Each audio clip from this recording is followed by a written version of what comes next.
Hello everyone. आज की कहानी है किस्मत। कहानी अगर अच्छी लगे तो लाइक करें, शेयर करें और प्यार भरी कहानी चैनल को सब्सक्राइब करें। 15 वर्ष की आयु में कांता का विवाह शंकर के साथ हुआ। पिता के घर में ज्यादा रईसी तो नहीं थी, पर कभी कांता को भूखा सोना नहीं पड़ा था। अपने तरह ही मध्यम परिवार देखकर कांता के पिता मोहन ने कांता का विवाह शंकर के साथ कर दिया। कांता बहू बनकर शंकर के घर आई। पिता के घर की इकलौती पुत्री 4 देवरों की भाभी बन गई। पहले तो नई बहू का खूब सत्कार हुआ। कुछ ही दिनों बाद पूरे परिवार का काम कांता पर आ गया। वो कुएं से पानी लाती, गायों को खाना देती, सास ससुर के पैर दबाती। कोई छोटी सी गलती होने पर वो सास की मार और गाली भी खाती। सब कुछ वो किस्मत मान सह लेती। शंकर की अपनी माँ के आगे एक ना चलती। कभी कभी कांता को अपने मायके की बहुत याद आती। उसे जलेबी बहुत पसंद थी। जब भी उसके बाबा बाजार जाते उसके लिए जलेबी जरूर ले आते। पर यहाँ तो 2 वर्ष बीत गए, जलेबी खाना तो दूर देखी भी नहीं।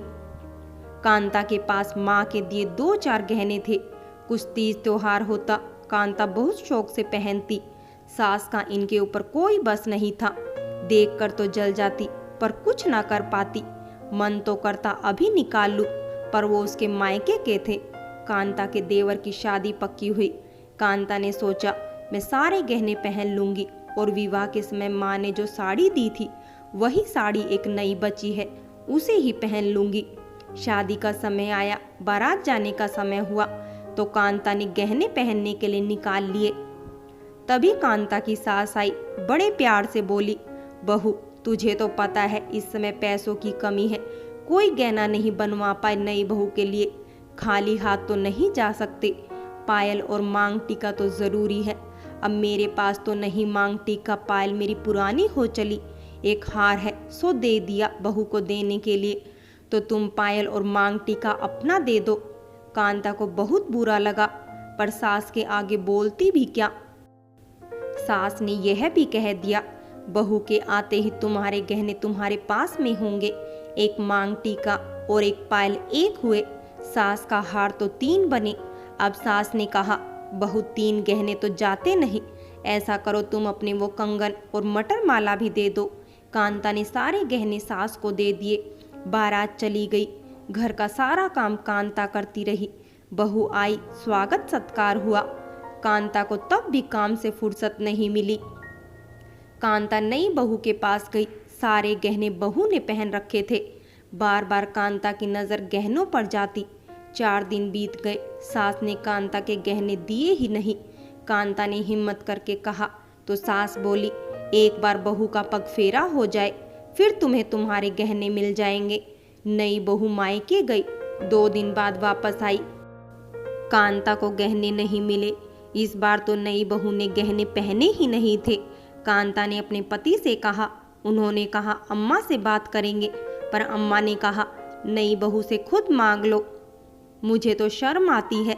कांता ने हिम्मत करके नई बहू से पूछ ही लिया। अब नई बहू ने आंसू बहाने शुरू कर दिए। जीजी, आप क्यों मेरे जले पर नमक छिड़क रही हैं? आपको अम्मा जी ने नहीं बताया, गहने चोरी हो गए थे रास्ते में। बस में हम सो रहे थे और तुम्हारे देवर जी भी सो रहे थे, तो हमारे गहने भी चोरी हो गए। कांता के मन पर भारी चोट लगी। कितने मुश्किल से बाबा ने गहने बनवाए थे और वो कंगन तो अम्मा ने दिए थे। अम्मा के पास नानी की आखिरी निशानी थे वो कंगन। कांता का दिल बहुत रोया, पर क्या करती। कांता काम कर रही थी कि नई बहू और सास की बातें सुनी। नई बहू कह रही थी, अम्मा जी अब ये गहने हम पहनेंगे कैसे? आपने तो कहलवा दिया चोरी हो गए। कांता के साथ, बहू चिंता मत करो, दूसरी बार मायके जाओ तो बदला लेना और यहाँ कह देना कि तुम्हारे मायके वालों ने बनवाए हैं। एक बार फिर कांता के मन पर भारी आघात हुआ। शंकर से बात की तो उन्होंने भी कह दिया, हम अम्मा के आगे कुछ नहीं बोलेंगे। गहने गए तो जाने दो, दूसरे बनवा देंगे।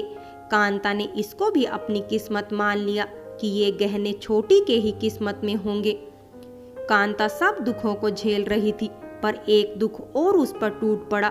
जब छोटी माँ बनने वाली थी, उसे खबर मिली तो कांता को एक और ताना मिलने लगा कि विवाह के इतने साल बाद भी कोई बच्चा नहीं हुआ। कांता को छोटी की नौकरानी बना दिया गया। कांता छोटी का हर काम करती और छोटी बैठे बैठे खाती। कांता की किस्मत का तारा भी चमका जब पता चला कांता भी माँ बनने वाली है। 5 महीने बीत गए। छोटी को एक लड़की हुई तो सास अब कांता पर प्यार बरसाने लगी कि कांता ही उनको पोते का मुंह दिखाएगी। पर कांता की किस्मत ही खराब थी। जिस दिन कांता के बच्चे ने जन्म लिया, उसी दिन शंकर की मौत हो गई। कांता पर दुखों का पहाड़ टूट पड़ा। सास ने कांता के बच्चे को मनहूस कहकर घर से निकाल दिया। कांता अपने बेटे को छाती से चिपकाए निकल पड़ी। एक तो शंकर के जाने का दुख और अभी अभी तो कांता माँ बनी थी। कांता काफी कमजोर हो गई थी। कांता सबसे काम मांगती पर कोई काम देने को तैयार नहीं हुआ। एक महिला को कांता पर तरस आ गया तो उसने कांता को अपने बच्चे की देखभाल करने को रख लिया। अपने बच्चे के साथ साथ कांता उसका भी ख्याल रख लेगी और उसके बच्चे को भी बेहतर खाना पीना मिलता रहेगा, क्योंकि वो महिला किसी स्कूल में टीचर थी। कांता का बेटा और उस औरत का बेटा साथ साथ पलने लगे। कांता ने अपने बेटे का नाम वंश रखा और उस लड़के का नाम नकुल था। बच्चे थोड़े बड़े हो गए।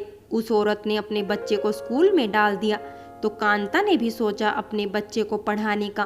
कांता ने उस महिला से बात की तो उसने कहा, वो बहुत महंगा स्कूल है, तुम किसी दूसरे स्कूल में डाल दो अपने बच्चे को, फीस मैं भर दूंगी, पर इसकी फीस बहुत महंगी है। कांता ने सोचा, ये स्कूल अच्छा है, मैं अपने बच्चे को इसी में डालूंगी। कांता ने उस महिला से बात की और कहा, आप मेरे बेटे का नाम लिखवा दो, मैं कोई काम ढूंढ लूंगी। अब कांता पूरे दिन मेहनत करती, पूरे दिन काम करती, सबके घर का झाड़ू पोछा करती, बर्तन धुलती, खाना बनाती, अपने आप फटी पुरानी साड़ी पहनकर रहती, पर वंश के लिए ड्रेस बनवाती। वंश अब 10वीं कक्षा में आ गया था। उसके साथ ही नकुल 11वीं क्लास में था। नकुल बहुत ही समझदार और मेहनती लड़का था, वहीं वंश काफी बिगड़ा हुआ था।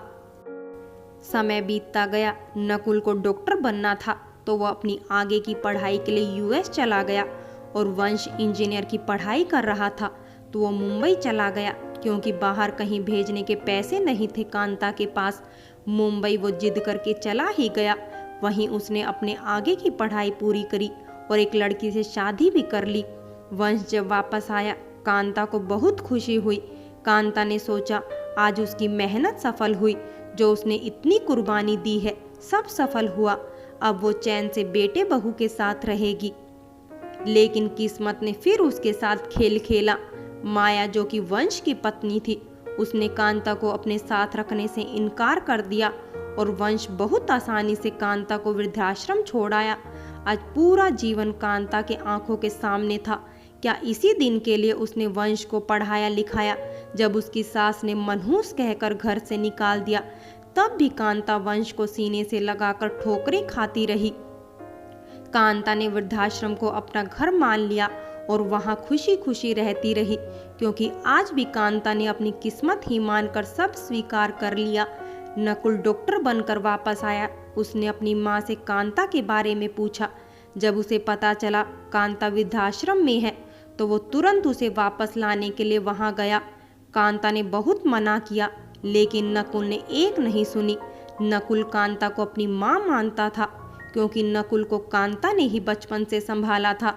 जब नकुल नहीं माना तो कांता एक बार फिर अपनी किस्मत मानकर नकुल के साथ चल दी। फ्रेंड्स, कहानी अगर अच्छी लगी हो तो लाइक करें, शेयर करें और प्यार भरी कहानी चैनल को सब्सक्राइब करें।